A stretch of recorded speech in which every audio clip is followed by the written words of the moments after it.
The presenting sponsor of Moon Tower Soccer is FVF Law. To find out what makes FVF a different kind of injury law firm, you can visit fvf.law. Hello friends, thanks for listening to Moon Tower Soccer. This week we'll be joined by the Moon Tower Soccer Games Master, Marcelo Teson, to revisit our preseason over-under predictions, which is almost certain to make us both look like fools. We'll also discuss the end-of-season roster decisions Austin FC announced last week, as well as Dani Pereira's contract extension. My name is Landon Cottom, and I'm joined, as always, by Mr. Jeremiah Bentley. Hey, everybody, I'm Jeremiah Bentley, and if any part of this makes it on video, I'm very obviously coming from a hotel room in Houston, Texas. Again, down here for a meeting. Don't always love doing these on the road, but I do always love chatting with you. And I guess one thing you talked about, was this on Twitter? I don't remember where it was the chance that you went and watched some Academy matches, and you saw a Wolff and a Reina together. And maybe share which Wolff and which Reina you saw and what that might mean. Yeah, I don't know how to talk about that. I feel weird talking about some of the Wolffs and Reinas I saw in a public setting like this. So I'll talk about the ones that I am comfortable seeing or comfortable talking about, which are the ones on the field. Austin FC U18s played Sporting Kansas City on Saturday, and I went out to check it out. This seems to be like a thing I do in the off season when the first team's not playing, and on the days where I don't have a soccer game that I'm playing in. And so I had a game. My game was later in the day, so I went out that morning, watched the U18s. They worked SKC. I think it ended up 3-0, and a deserved 3-0. Some of the goals were a little fluky, but there's others that could have been goals. But yeah, Gavin Wolff and Joe Reina both starting for this team, which is, it's just like a funny thing to remember that that's happening, that that those two, the kids of these people are both playing in Austin in this academy. It's I don't know, it's just kind of funny, but and the little brothers of other, like the little brothers of other professional soccer players too, right? Right. Yeah. So I hadn't gone out to watch the academy in quite a while, and so it was nice to get out there and see them, and it's fun to watch like the good version of what Austin FC has tried to do the last several years, because I feel like that's what's happening at the academy more times than not, is like what it's supposed to look like. But yeah, Gavin Wolff is like, he's still quite young. This is a U18 team, and then against MLS competition, they're allowed to play overage players as well, up to U19s. Gavin Wolff is like barely 16 and is a starter for this team, and he's the biggest player on the field in most instances as well. And one thing that I think we've talked about, maybe we haven't talked about it on the show as much, but in just personal conversations, is with Josh Wolff gone, is Austin FC going to be able to hang on to Gavin Wolff? Because David Goss has said multiple times that he thinks Gavin is going to be the best of the three sons. And I haven't seen enough of him to know that much. In this game, he's gigantic, very clean and confident on the ball. SKC did not challenge him enough in defensive areas for me to get a clear idea of what he looks like at this level, and just far as defensive qualities go. But he's a prospect worth trying to keep around. And I think like the question is, okay, Josh Wolff gets another job in the next 6 months. Does he then take Gavin with him, or do they say, like, he's already in this academy, he's getting towards the end of his academy career, let's leave him where he is, where he's comfortable, where he's an important part of this team? And I'm hoping for Austin FC's sake and the academy pipeline's sake that he does stay, because he is a pretty high prospect.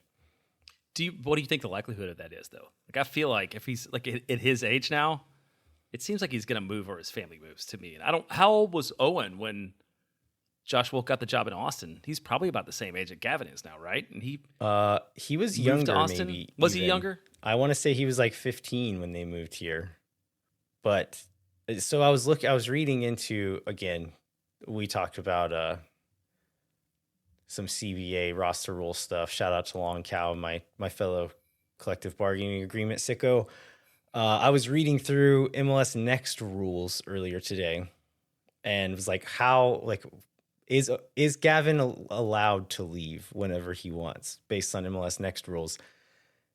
Right now, no, he is not allowed to leave. There is a window in January, essentially all of January, where he would be allowed to go to another MLS academy. And so if Josh Wolff does not have another job and they don't move somewhere else by the end of January, then I think we'll be able to keep Gavin until the summer. But then the summer it opens up again. And so it's still early enough that, yeah, if Josh gets a job in the next 6 months to a year, there's still a real risk that Gavin leaves and just goes wherever he goes.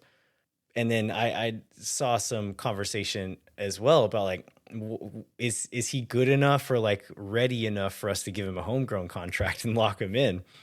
And like he's still like center back is a slower developing position anyway. And so if you think like the age that you see most MLS players breaking through at center back, it's early 20s, like best case scenario, right? Gavin's 16, so he's like, that's probably not happening anytime soon. Probably 4 years away from being MLS ready, like in the best of cases. So it would seem weird and maybe like a bit of a stretch to throw a homegrown contract at him now. But even if you do, like he's a minor, his parents are gonna have a say in that, and he doesn't have to take it. It's not like Roto can negotiate directly with Gavin and keep him here. Yeah, that's a good point. Well, let's go on to the news of the week. So, we got end of season roster moves and we got a contract extension. I think let's start with the contract extension. It was the one that we were the most interested in because it's the player that was the most up in the air out of everybody. I mean, although Roto had talked about definitely wanting Dani back. So Austin FC announced on Friday that the club had agreed to a contract extension with Dani Pereira. It's a 1-1, so 2025 season back for sure. Option for 2026.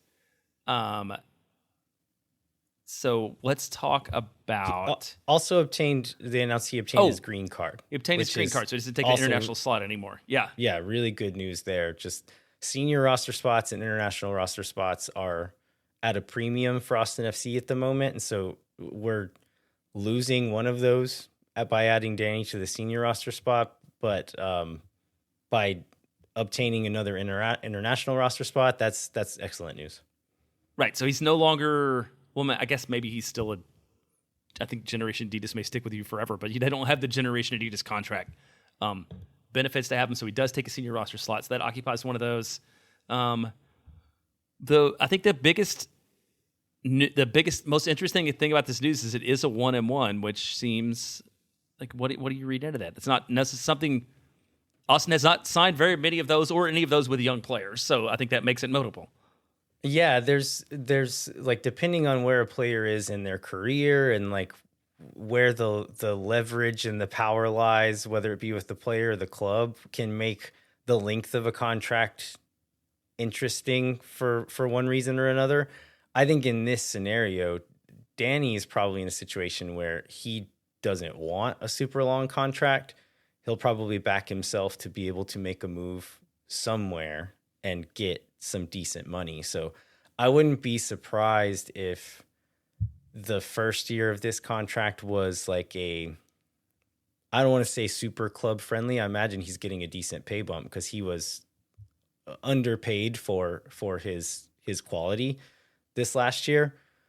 So I'm sure he's going to get a decent pay bump. I wouldn't be surprised if that option year had an even larger pay bump to say like, okay, if you want to keep me and I'm worth it to you, then pay me for it. If not, move me on somewhere else that will value me more. And so again, who knows, but I wouldn't be surprised if that's kind of how that was structured.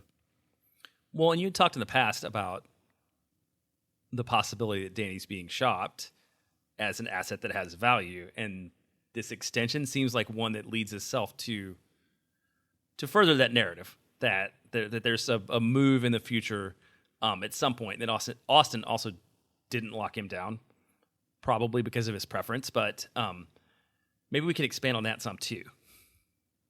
Yeah, well, so we had this tweet from Alex Sanabria, football critic, on Twitter, reporting that he had been told that when was this? This was I've last got year. it. Sorry, I've got it up. Yeah. You want to give the details there? Yeah, and so again, credit to Alex for this. In the summer of 2023, with Sean Rubio's sporting director, Austin received an offer from Coventry City, which is in the championship, for Dani for around $4 to $5 million. And then when Roto came in, the clubs did not come to an agreement. Yeah, so it seems like there were offers, and for whatever reason, they were not taken up on them at that point in time. But it would not shock me if okay, you do the extension to hedge your bets here, but then you're still maybe shopping for the right offer if it comes. Hey, and that reminds me, speaking of CBA nerdery, and I'm going to just call our memories on this since I forgot to write it down, but one of the changes in the most recent one I think Long found was that if we had sold him in 2023, a limited amount of that money would have been able to be repurposed to be used on the roster. But now, even if we sold it for slightly less, like if Austin sold him for $3 million, that could all be applied. Right. Okay. Yeah, I was. I don't know that Roto knew that at this point in time. It may have been too early, but maybe it's a happy accident that if so before that rule change, regardless of how much you sold a player for, you could only turn 1 million of it, and in the best case scenario, you could turn 1 million of whatever the transfer fee is into general allocation money. They made that rule change, and now you can sell as many players as you want and take cuts of all of it, but the max you can turn into GAM out of all the outgoing transfers is something like 3 million. And so, even if so that Alex is reporting that the offer was $4 million. If we'd have sold Dani then, we turn 1 million into GAM. But if we sell him now for 2 million, we can turn 2 million into GAM. And so as far as like roster space and budget space goes, the worst deal ends up being better for the Austin FC roster. But like you said, quite possibly accidentally, but it's just an added benefit from that. So do you want anything else on the Dani thing you want to talk about before we move on to the other moves? No, I don't think so. Let's move on to the other announcements that we got. So, well, I guess one thing is, so we got the announcement that Dani Pereira's option was exercised, but did not get an extension yet. That had me a little bit nervous because every day we get towards the end of the 2025 season is the exponential increase in chance of Dani just walking away for free, which is worst case scenario, to have a high value player, both in terms of on the field and in terms of transfer value, to have them leave for free is just the worst thing you can do as a sporting director. And so the fact that that was even a possibility in my mind for 2 or 3 days had me very nervous. And then we got the announcement of the Pereira contract extension. I was like, okay, there's still a lot to be seen with this situation, but he's not going to walk away for free at the end of 2025, which is, I'm happy about that. Yeah, so we get this announcement on Tuesday afternoon. Then you and I got a text from Cam Kubek from the team swearing that he did not announce this on a Tuesday to screw with our production schedule. So I don't know whether I believe that or not, but we do. And you already touched on, so there's 7 players who had a contract. 2 options were picked up. One was Dani. One was Jimmy Farkerloon. And then 5 other players that their options declined. That was Bersano, Finley, Hedges, Valencia, and Ring. I don't think any of the 5 players who were declined were a surprise at all. I'm assuming Jimmy's deal was super cost effective for the club. Like I'm sure he's the minimum amount you can play. You can pay an MLS player. I was slightly surprised, but if they even want to keep him around for the second team, I don't imagine he would have been on board with, we don't actually want to give you a first team deal. We're going to give you a second team deal. He'd be like, no, thank you. I'm leaving. So maybe they kind of backed themselves into that one. Yeah, I mean, just given Roto's propensity for not signing guys just for the sake of signing guys, this one surprised me a little bit. That he sees enough, the club overall sees enough in him that they want to keep him around, given the other choices. So, other than that, were you surprised by any of the moves? I mean, we've talked a lot about the 5 that were going to be gone. Yeah, I wouldn't have been surprised to see 1 or 2 of them stick around, namely Alex Ring and Ethan Finley. But at the same time, I was also extremely unsurprised to see them not stick around. And we've talked about Alex Ring a lot as far as like what we wanted to see. But the more I thought about it after last week's show, so we'll get into this more in a future show. I think in a slower week, we can spend some more time on like what space Austin has left, how many roster spots, how much money, and what they need to do with it to make this team competitive. But the way I see it, with the 4 senior roster spots open now, they need to turn at least bare minimum 2 of those need to be starters, like stone cold starters for the first team.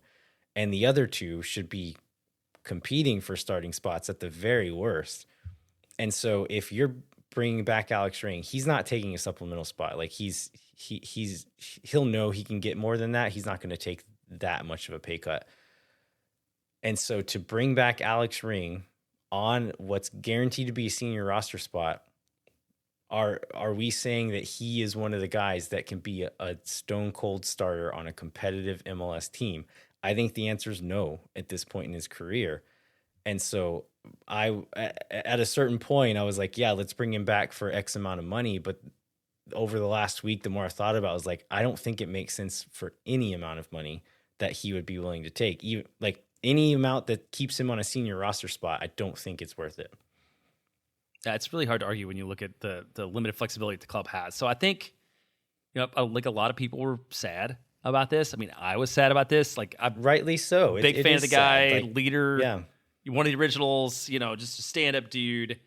The math doesn't work, but I think we should take like a moment to thank Alex Ring for everything he did for this club and, everything he stands for. And just, sports is kind of a business, right? Sports is not kind of a business. Sports is a business. So sometimes you get in situations like this, there's another choice. Yeah, I saw, is it Chase Hoffman? Is that? Yeah. He did like a poll to see, I imagine we'll talk about this as we get closer to the expansion draft, but of like who fans would want to protect in the expansion draft. And Alex Ring was really high on it. And from an emotional perspective, absolutely. But I think, and I saw people arguing like, well, no, I don't care about the rest of it. It's not my job to care about the rest of it. I care about the players I like. And fair enough. But at a certain point, you have to connect that any dollar you pay Alex Ring is a dollar you can't pay a starting striker.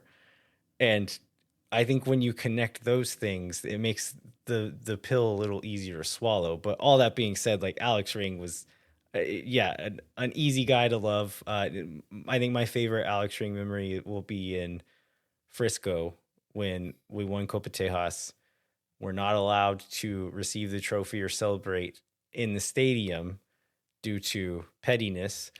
And so we go out into the parking lot. There's a FC Dallas security guard being a real jerk. And Alex Ring steps up and is ready to fight this dude because he was disrespecting Austin FC fans. And like, that's just a great encapsulation of like who he is as a player, as a person, as just like a club personality. So yeah, I'll always remember that about him. Yeah, it's such a good dude. So this leaves us now. I think this is right. I'm going to go through the names. You tell if I'm wrong. 6 original Austin FC players. So Cascante, Gallagher. I'm going to leave Hector out here. Cascante, Gallagher, Danny, Brad, Stuver, Owen. Are we down to 5? Oh, and John Kolmanich. There you go. Yeah, 6. So six OG Austin players from 4 years ago, which given, I mean, that's all one for, it's not that it's off for the history of this league. And 2, given Austin's relative lack of success over the last 4 years, not surprising there's been a bunch of dudes that have come through and been replaced by other players. Yeah. So a couple of other things we learned in this press release is that all it said about Damian Loss, who's been on loan with Louisville City, is that he will remain on loan until the end of 2024. So still TBD on him. We're not sure what his situation will be, given that that Stephen Cleveland is on a guaranteed contract for the next year or two. I would imagine Loss stays on loan for another year, whether it's at Louisville or somewhere else. Like, I would imagine he'll be out on loan again. Just, you want a keeper to be playing. And if he's third banana on the first team, like, it's not worth bringing him back. So send him somewhere he's going to play. The other is Hector Jimenez. It said that the club is still in conversations with Hector Jimenez. Like, what do we think they're negotiating here? I don't know, because he's already on as low of a deal as he can be on, right? So Right. Yeah. I maybe read that to be that they're willing to bring him back if he wants to play again. Because if he's just if they're in negotiations for him to be a coach, which seems like his next step, that seems like a strange way to phrase that, to put it in the press release in the way that they did it. What do you think? I think that's one possibility. The other one that could be the reality is that they're going to kind of keep their options open and see what they can, like, who they can get on these supplemental deals. And if at a certain point they still have a spot open and Hector's still open to playing, then they'd be like, hey, Hector, we do have a spot open. Do you want it? But they're not ready to just outright say it's yours, to lock one of those they down. can kind of put some feelers out and see what else is available. Yeah, I can buy that too. So like you mentioned, in future episodes when we have kind of a slower week, we'll get into sort of the depth chart, where Austin stands, where we think Austin should spend these few senior roster slots and international slots we have left. Maybe get more into that and talk about the 2025 roster build. But I think that's probably enough for now on the news from this past week. Let's get into some international call-ups. So we were just talking a lot about Dani Pereira. He was left off of the Venezuela roster for this international break, but there were quite a few other call-ups. Some we were expecting and knew about, and then some we very recently learned about and we're not expecting. So Julio Cascante is going to be with Costa Rica for Nations League matches against Panama.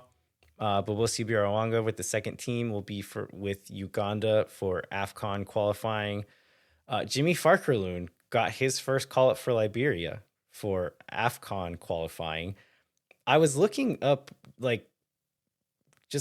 who else was playing for Liberia at the moment, just to see what's the competition there. And it made it less surprising that an MLS Next Pro player would get the call up, because it is it's some guys playing in the Liberian domestic league, playing in lower divisions in small European countries and things like that. So I don't George Weah is still playing, maybe. Yeah. I don't want to discredit Jimmy for getting this call up. It's a big deal to get a call up to any national team. So congratulations to Jimmy. But I was reading through a Wikipedia page of the Liberian national team and was like, who's got the most goals? Where did they play? Who were they? And a couple of names stuck out. So George Weah, you mentioned, is the second all-time leading caps earner. So appearances for Liberia with 75. 77, the all-time leader, is Joe Nagby, who is Darlington Nagby's father. Oh, wow. That's a strange bit of trivia. Making good sons. I think I also looked at Joe Nagby's Wikipedia page. I think he played for 15 or 20 years and played for as many clubs as years as he played. But yeah, Jimmy's gonna go get to play for AFCON qualifying. That's really cool for a guy with his background playing at, was it Houston Baptist and then UTEP, UTSA, yeah. And to go from that to playing international AFCON qualifying, that's super cool.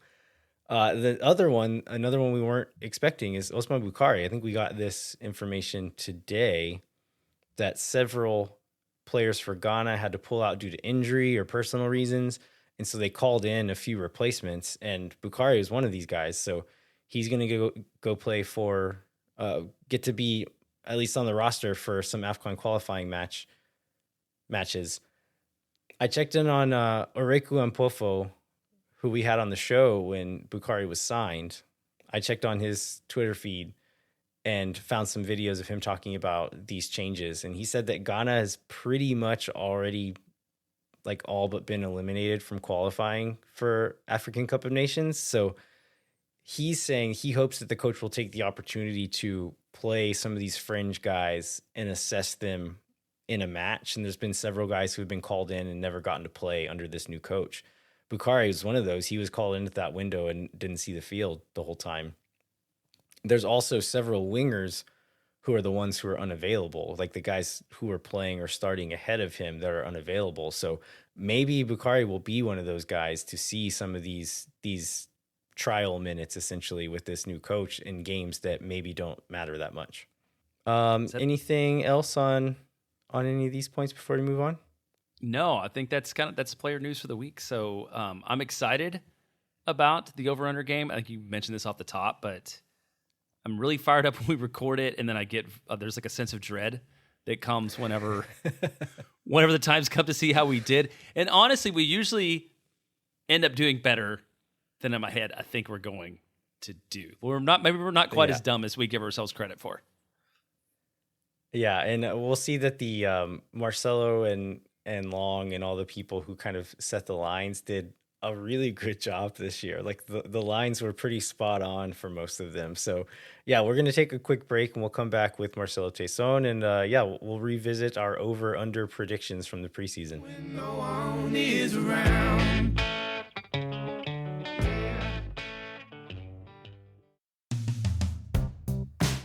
Tower Soccer is brought to you by our friends at FEF Law, the official injury lawyers of Austin FC.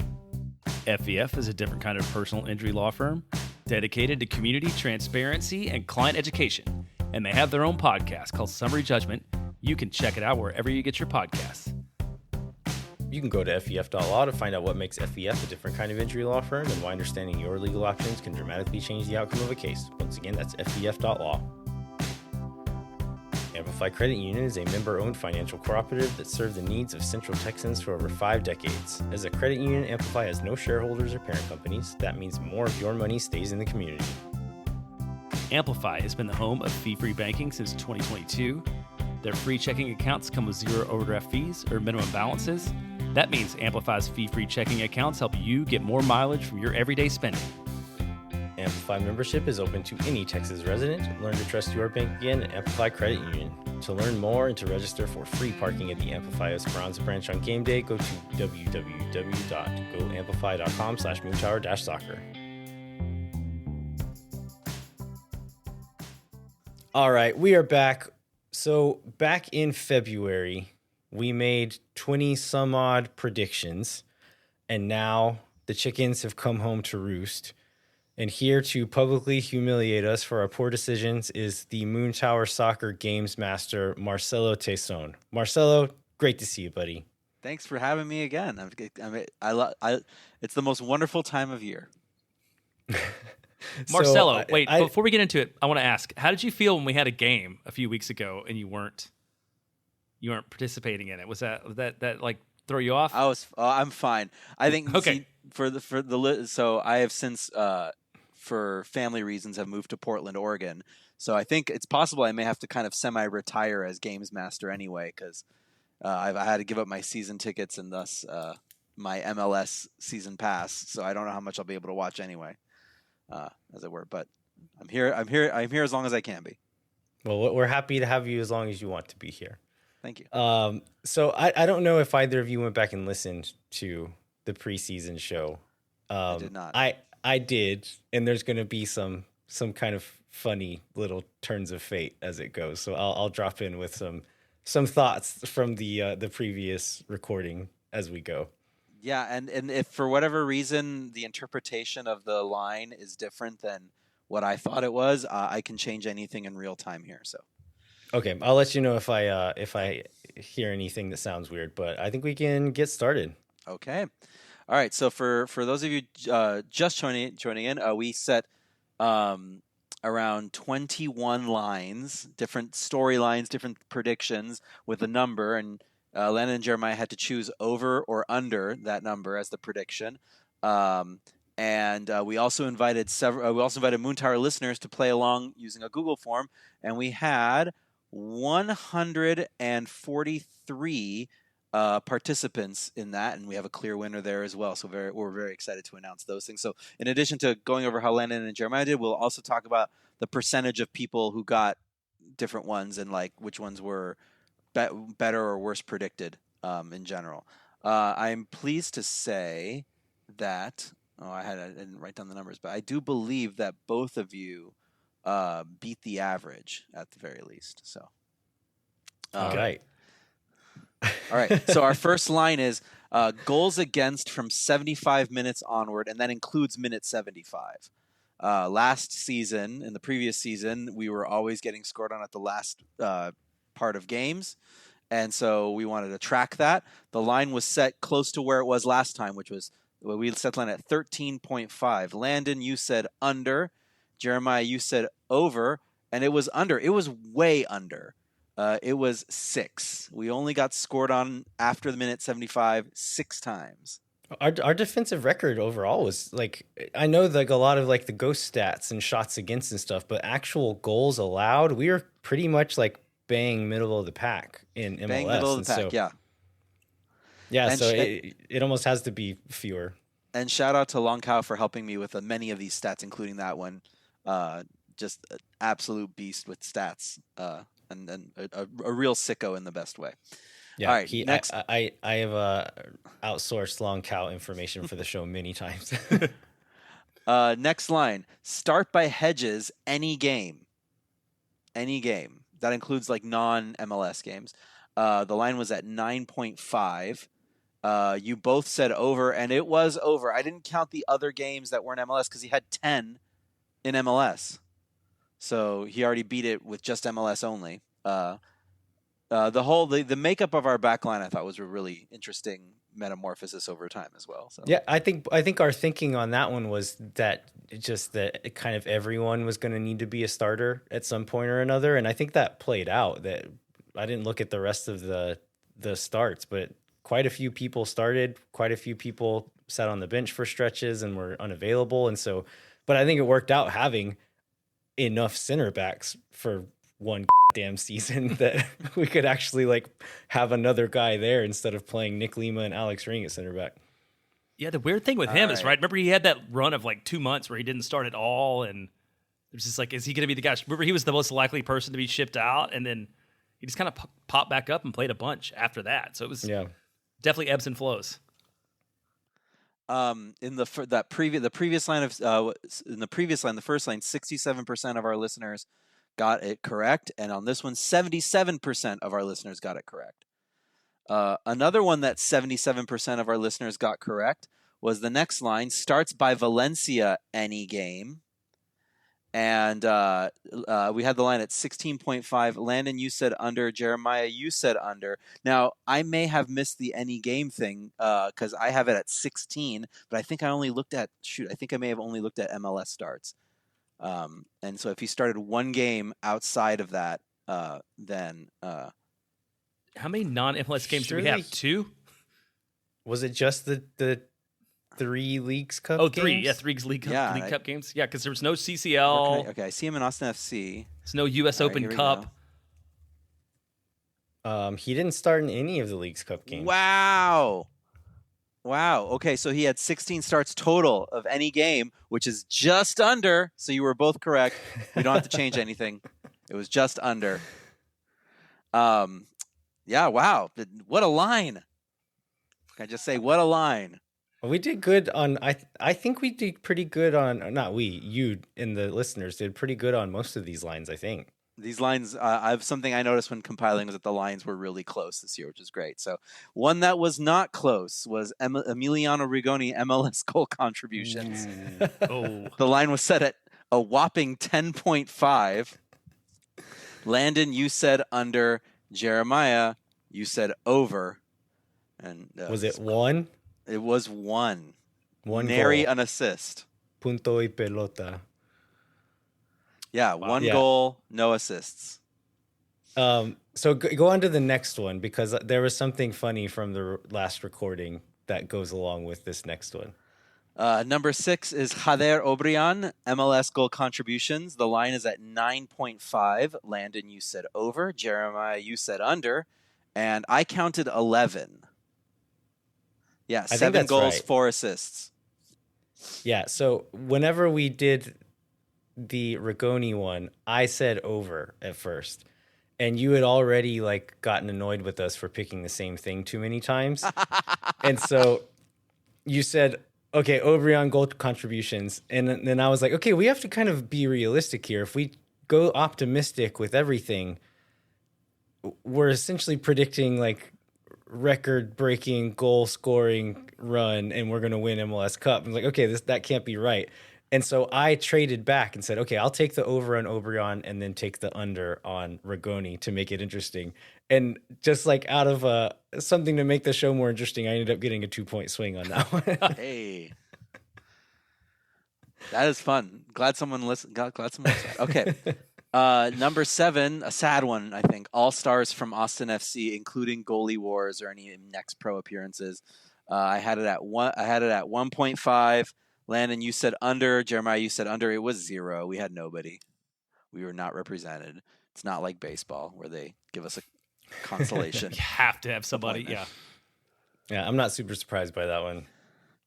But here's where the optimism comes in. Not at the next one, which is I skipped one. The next one is Austin FC players with at least one regular season MLS goal. Like, how are we going to distribute it? Will it all be one player or 2 players, or will it be spread out? We set it, I believe, based on last year or somewhere around there at 13.5. Landon, you said under. It was going to be more concentrated. Jeremiah, you said over. It was going to be more spread out. It was 15. It was over. 15 different players scored for Austin FC this season, which I think is pretty cool.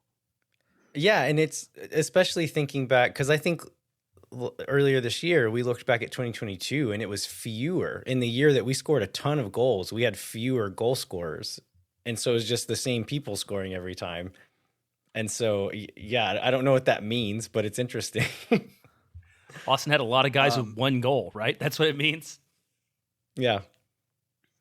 Yeah, it was pretty incredible. I think if our normal like goal scoring stars would have produced, then we would have had a really good year, because then it would be like with these other people scoring goals on the sideline, that's enough to sustain something while the stars score more. The problem was that the stars didn't score as much. They were just like the also-rans. We had quite a few guys score the number of goals you would expect them to, but then we didn't have anybody better than them to score more than them. So let's see it. Obrian scoring 7 goals is a totally reasonable number, as long as Driussi scoring like 15, 16, 17 or something like that. But that's not what happened. I want to note two other DPs scoring 7 to 10 also. Yeah. I wanted to note that this one, the Austin players with at least 1 goal, was one of the lowest aggregate. Only 33% of the players got it right. Oh, wow. Most people thought it would be much more concentrated. So that's fun. All right. The next one, non-MLS tournament wins. 1.5 was the line. Could we win more than 1 game in a tournament? You said Landon over, optimist. Jeremiah said under, and it was 2. The 2 Leagues Cup. What a surprise! We were good for a second and then stopped. This was another fun moment in the show, is because I had a flash of optimism and said, we'll upset somebody, and then you were like, in almost a teasing tone, told me to clip that sound bite and to save it.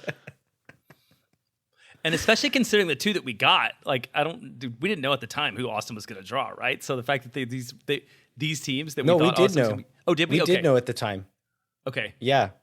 We knew that was very optimistic then, Landon. Wow.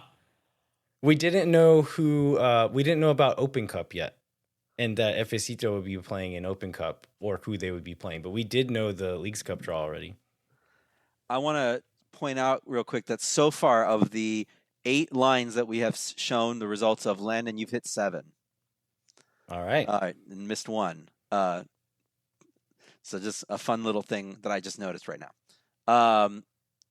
Leagues Cup goals against in the group stage. This was from Adrian Gandhi, who was feeling very pessimistic and wanted to set a big high line of 5.5 goals scored against us in Leagues Cup group stage. The Mexican teams were going to steamroll all over us. You both said under, and it was under. Only 2 goals were scored against us in the Leagues Cup. So really, and then now it's you're now 8 out of 9, Landon. Suck on that, Monterey. Yeah. Okay, this one was a tough one to calculate, and maybe, Landon, you can help me because you listened to the previous thing. Open roster spots before the summer transfer window, both senior and supplemental. And I think we set this on, like, how many spots will Austin FC have room to fill when the transfer window opens? The line was set at 3.5. Landon, you said under. Jeremiah, you also said under. You guys both thought that there were going to be fewer spots available. That can't be true, right? It has to be over. It was absolutely over. It was somewhere from 4 to 7, depending on how you count it. Yeah, because we had like left most of our supplemental roster spots open the whole year, like all year. Yeah, but you guys maybe thought that. Did you guys maybe think that there were going to be like some signups from FC2 or extra acquisitions within the league, or how did we arrive at those unders? I kind of thought they would just bring in players from wherever they could to fill those spots, but apparently they weren't interested. And then I think one thing we underestimated or just like didn't really think about at that point in time, I think we realized it eventually, is that like, okay, Roto's going to bring in some second division Spanish player just to take a flyer on him, but almost anybody in that profile is going to need an international roster spot. And so we're like, actually, there's probably not that many options that could come in and make a difference. So maybe he won't use them, and he didn't. We learned how slowly and patiently Roto cooks. We learned that he's a slow cooker user, not an instant pot user. And Absolutely. Also there was, and also like there was like kind of this weird trend of like new FCito players coming in who didn't have to occupy international spots, but it was a way for us to see if they could like cut it in the league. Some like Van Rijn or some of those guys that kind of came. There were a couple of people coming in to FC2 randomly in the middle of the season from out of nowhere, and we were like, is this a way for him to stockpile players and look at them before offering them international spots? And that was something that's still TBD, theory. Right? Yeah, TBD, because none of those people have been promoted or anything. Well, and then then he used like emergency call-ups a fair amount instead of having random supplemental guys to fill in the spots that needed to be to, which is probably not something that we anticipated. He also didn't call up a lot of those mid-season signed players. He called up he didn't call up like Nick Van Rijn or anybody like that. So interesting. All right, number 12 or 11, sorry. MLS yellow cards for Dani Pereira. 8.5 was the line. Landon, I don't remember the answer to this. I'm going to guess it was under. Landon, I guessed under. You predicted under. Jeremiah, you said over. It was 9. What a line! Oh, wow. What a line. 1 over. Never underestimate Dani Pereira. Never underestimate Dani Pereira. Now the next one, and speaking of what you just said, teenagers that play minutes for the first team, any competition. 1.5 was the line. Landon, you said under. Jeremiah, you said over. It was over. It was I counted 2 different teenagers playing. It wasn't the ones we guessed, though. No, it wasn't. Burton didn't play. I think we thought Micah Burton was going to get thrown some trash can minutes, but it was Irvin Torres, right? Irvin Torres, and I think we counted Owen Wolff. And Owen Wolff, yeah. Jeremiah, you're on a streak now, going down this line. Like rallying, takes a commanding lead, but now you're coming back. That was a thing we mentioned on a recent show too. Is that like Irvin got that call up, got those minutes, and then also got called into a youth national team over at Micah, an age group that Micah was eligible for. and Micah did not get called in. Irvin did. So I think that's an important narrative of the season that is encapsulated by this question, is that maybe Irvin has surpassed and will continue to surpass Micah as a prospect. Yeah, maybe. This one I might need some help with you guys with groin injuries. We had a lot of them last year. 2.5 was the line. You both said over, but I feel like there was just like one. Can we recall? I don't think anybody was like listed as groin out. The way they were last time, where it was like everyone had a groin injury. We didn't have a crazy amount of injuries, period. Yeah, but and like, so I think maybe there was one. Do you remember? I feel like there was one Jeremiah? like Gallagher or somebody like that at the beginning of the season, but like I know that when like Seba was out, it was like hamstringy or that kind of thing. So I'm gonna say this was a clear under that you missed, that both of you missed. And now the next one, kind of another fun one, weather delays at Q2. 2.5 was the line. Landon, you said over. Jeremiah, you said under. I believe we crowdsourced the answer to this. We believe it was just one. I think that's right. Climate change is again officially a hoax after that. Yeah, dude. I mean, it has to rain. I mean, it's like you could have said number of days it rained during the season, and the over/under might have been 2.5. Like with how dry it's been around here. So to get a weather delay, you need that. Well, you got that point, Jeremiah. So you're still going well. Okay, here's one that I was really excited about. Average age of strikers, which could include Rigoni if he plays 3 games at striker. Oh, God. By the end of the season, because the idea is that are we gonna hire some young striker? We didn't hire a single young striker. Landon, you said over. Jeremiah, you said under. I did not count Rigoni because he didn't play striker for 3 games. He played for, or did he play for 3 games? No, I don't think he did. But Sebastian Driussi did play striker more than 3 games, and so I think that is a win for Jeremiah on the under. Let me see, because I have it at 31.6, and the line was 31.5. So let me recalculate real quick. Did you count Driussi or no? I don't think I did. He started several games at striker. So how old is he? 28, 27, 28, something like that. So 28, Zardes is 50. Yeah. So yeah, he would bring the average Driussi's down. 28 years old. So he would bring the average down, because I was counting times. It was just the two. I was just counting Rubio and Zardes together. Times 1 divided by 3. Yeah, down to 30.4. It is now an under. That's a flip. Oh crap! I got to recalculate. Look, right, don't talk about Marcelo. Don't talk about seats flipping this close to the election. Let's find a different terminology to use. All right, that's been flipped. Yeah, right down the middle too. About 50% of people got it right. I wonder how that changes our. Yeah, because our leader missed one, and then our new guy, and then this flips 1 and 2. Oh, really? This flips 1 and 2 because they had different ones. Moon Tower Soccer is brought to you by Sage Wilson Realty. The Sage Wilson team is made up of Austin experts who are client-focused and have over 30 years of combined real estate experience. If you or someone you know or needed Sage Real Estate advice in Austin, talk to our friends at Sage Wilson Realty. Be sure to check them out online at sagewilson.com. Moon Tower Soccer's premier sponsor is McGuire Woods Consulting, helping clients in the public affairs space, from lobbying at the local, statewide, and federal levels to digital and communications campaigns across the country. McGuire Woods Consulting has offices in 10 MLS cities and is proud to support Moon Tower Soccer and support Austin FC's march to the 2025 playoffs.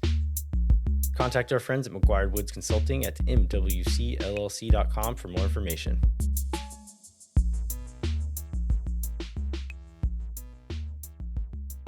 And we're back. All right. DPs employed by Austin FC, 3.5 was the number. Were we going to hire a new DP? We're going to total DP, even if we get rid of some. You both said over. It was over. We eventually employed 4 DPs, not at the same time. But we're counting Driussi, Rigoni, Alex Ring, and then Osman Bukhari. Yep, so 4 total. So we did get a new DP. That was the question. You guys both said over. Okay, Landon. This one I think you need it. this next one I think you need to help me with. I stopped counting after the season, so like the new coach, all that stuff doesn't count for this. But this is new player. Oh, it says new player announcements on a Tuesday after Moon Tower records, and I feel like they were very conscientious of you this year. Overall, There's also just not that many player announcements. Yeah, what but was the line? It was at 3.5, and you both said over, and it was I only remember one coming on a Monday night or a Tuesday, like after you recorded. On a Tuesday, I think it's right. Yeah, because I remember multiple times you guys getting the news like a day or two in advance, and you're like, "Thanks, front office team," and I kind of at least silently was like, "Come on out, front office team, give me some." So they treated us well this year, I think, for the most part. We're calling that an under. All right, and now, I'm happy to lose that one too. Yeah. Get the information in our. All right, so only a few left here, and which are much more straightforward. Goals scored by players who are not on the Austin FC roster as of airing the original episode. 7.5 was the line. So you can imagine where this is going.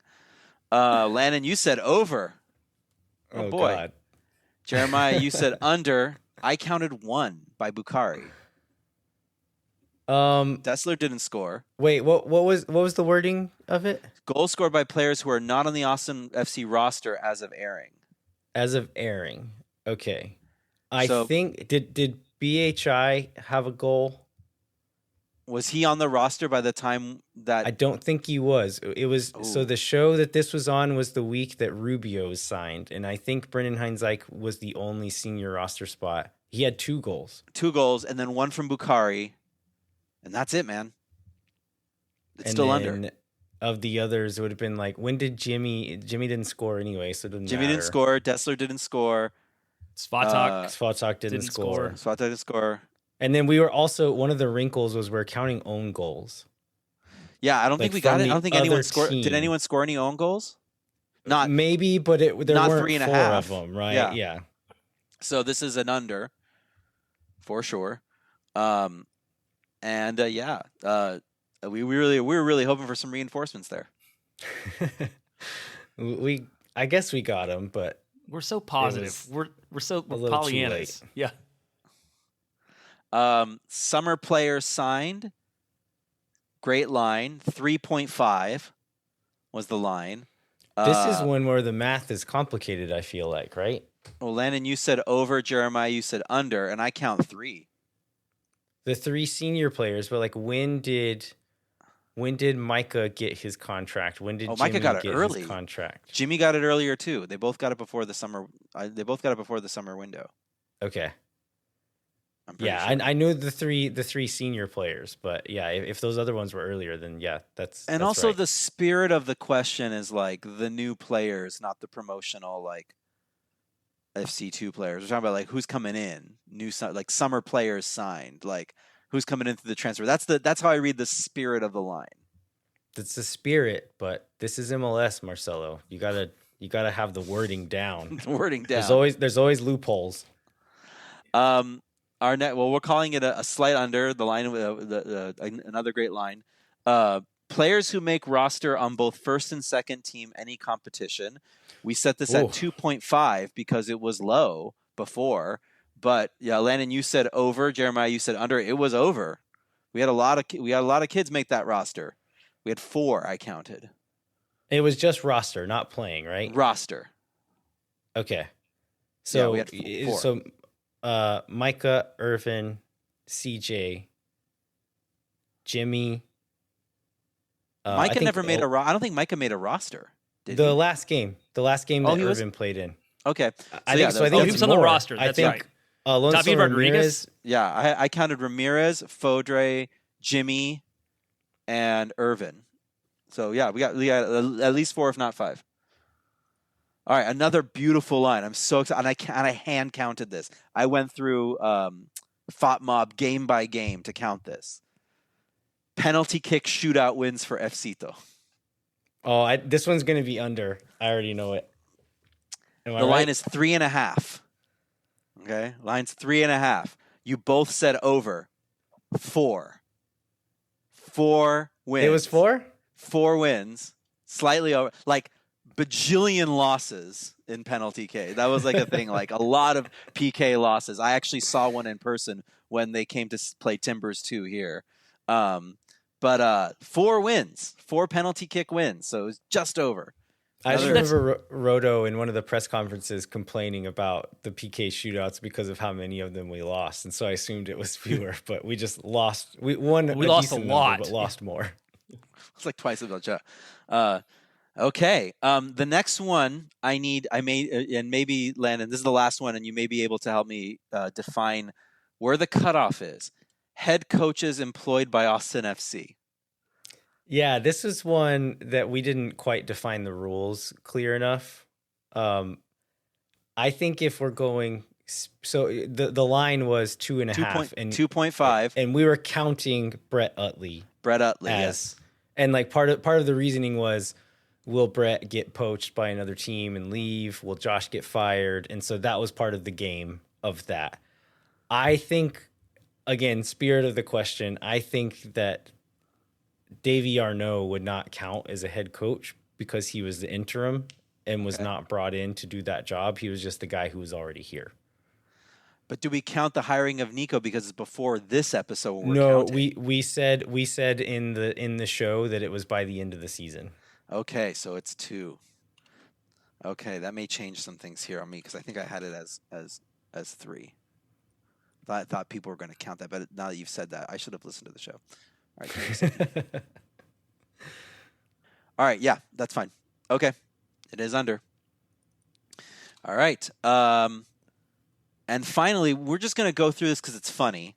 There was a tiebreaker in case anybody got a tie or anything like that. Oh, by the way, head coaches employed by Austin FC. That one by far was the most incorrectly guessed by the group because everyone thought Wolff was going to get fired. Only 17 players. Only 17 players got it right. Got it correctly as under. No, that's not. Wait, that's not right. I'm sorry. The pessimism. Only 17 players got it wrong. 17 players picked over, and it was under. 17. Most people thought it was going to. People were pessimistic that Josh was going to be the coach forever. That's surprising to me. Most people thought he wasn't going to get fired. Okay. We had a tiebreaker, which was predict Austin FC's goals per game rate. Oof. Goals per game stat. Just as a refresher, in 2023 they had 1.33 goals per. Sorry, in 2021 they had 1.04 goals per game. In 2022, the good year, they had 1.86. In 2023, they had 1.33, and we said predict to 2 decimal places. Landon, you picked 1.62. Jeremiah, you picked 1.70. Anyone want to guess what it was? I'm looking at. I'm not. Don't look it up. Don't look. Just look. Just guess. 1.5. I know it was much lower than that because we did not score very many goals. It's barely over 1. It is not. It is 1.24. 1.24. And almost everybody overshot it dramatically. We had a 1.9 in there. We had a lot of 1.6, 1.5. We had a 1.11. Not bad. And then I believe one person got like 1.25. Someone put 2.1. Someone said 2.13. Someone said 0.98. There it is. Someone had 1.25. Only 100 decimal. Only a 1/100th of a place away. Special shout out to Jonah Patillo for getting. He was middle of the road everywhere else, but he got that one spot on, that tiebreaker spot on. So I wanted to shout him out as an honorable mention. One of the kind of narratives at this point of the year when we recorded this was that Josh Wolff had said that there had been like an emphasis on reinforcing the defense and kind of like focusing on defensive principles. And I don't know that we believed him. And I don't know if we should now either, because in all stats but goals, the defense looked quite bad, but they didn't give up that many goals. The flip side was we also didn't score very many goals. Yeah, I feel like Brad Stuver saves is something that we should probably yeah, maybe use as a tiebreaker next year, but I feel like it should be part of the game because that was definitely what saved this defense this year. Brad Stuver snubs for All-Stars. One every year. Although Nico Estevez is going to get to pick a few players for the roster next year. Oh, that's right. Yeah, that's right. He better throw a lifetime achievement award to Brad. Okay, even if he has a terrible season.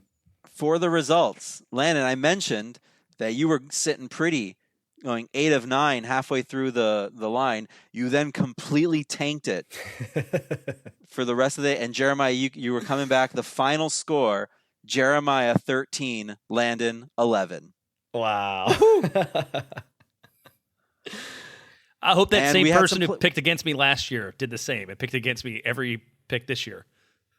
Do you remember that? No, he didn't do it this time. Okay. I think he would have done better. Okay. We have a first place and a second place, and then a long tie of a lot of people for third place.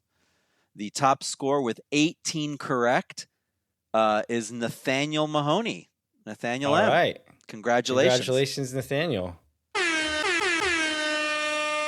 So I think we decided off air that the prize would be a Moon Tower Soccer T-shirt, Nathaniel. And you have his email there. I have his email. Assuming. Okay, so we can reach out, Nathaniel. We'll get your T-shirt size. If you by chance already have a T-shirt and don't want another one, we'll let you pick some other piece of Moon Tower Soccer merch and send you that instead. But yeah, we'll be in touch.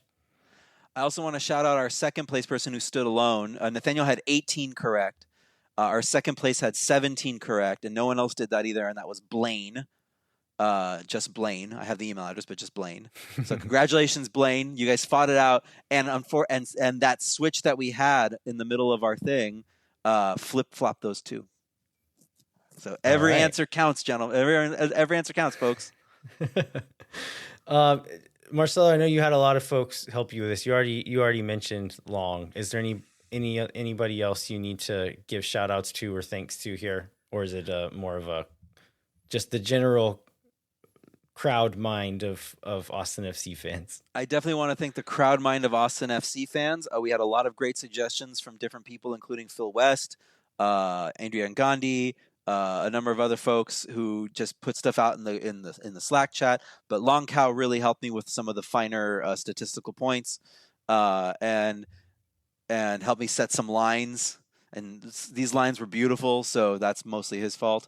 But yeah, I just want to thank all the fans, and I want to thank everyone who played. It was really fun to see all these people playing. And if anybody wants to know what their score was, you should reach out to me on Slack, and I'll tell you. All right. Well, this was so much fun as always, Marcelo. Anything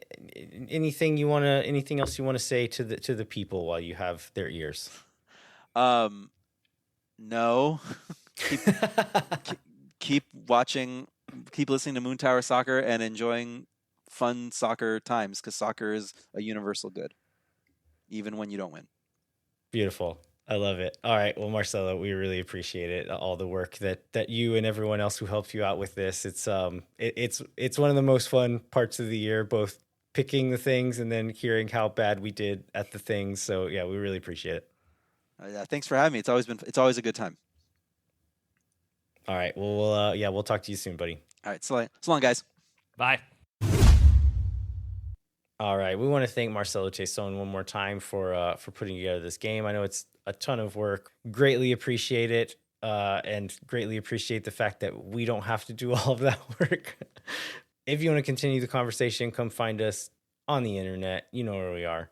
At Moon Tower Soccer on Twitter, Instagram, YouTube, and TikTok. And then sign up for the Patreon. I know I said this a week or two ago on the show, but the store, I have it more or less set up now. So hopefully in the next couple of days, we'll be able to go live. We're essentially all of the leftover stuff from Patreon rewards over the last few years. We're going to put those on sale. And I think what I want to do is give maybe a discount code to Patreon members if you want to get something, an extra something for yourself or for a loved one. We'll set up a code that you can use to get a discount on that. And then anybody else who maybe wasn't in the situation to join the Patreon for whatever reason, you can still get access to the stuff we had left over from the years before. So we'll get that set up this week. But yeah, be on the lookout for that. We'll be posting on social media about it.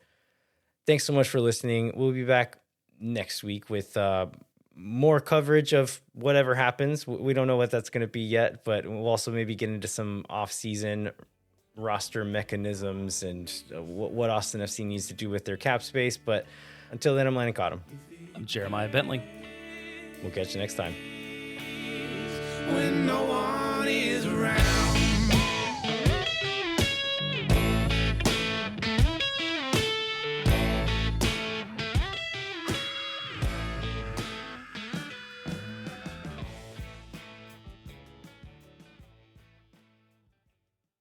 Thank for nothing, see you never. La gente Oh my God.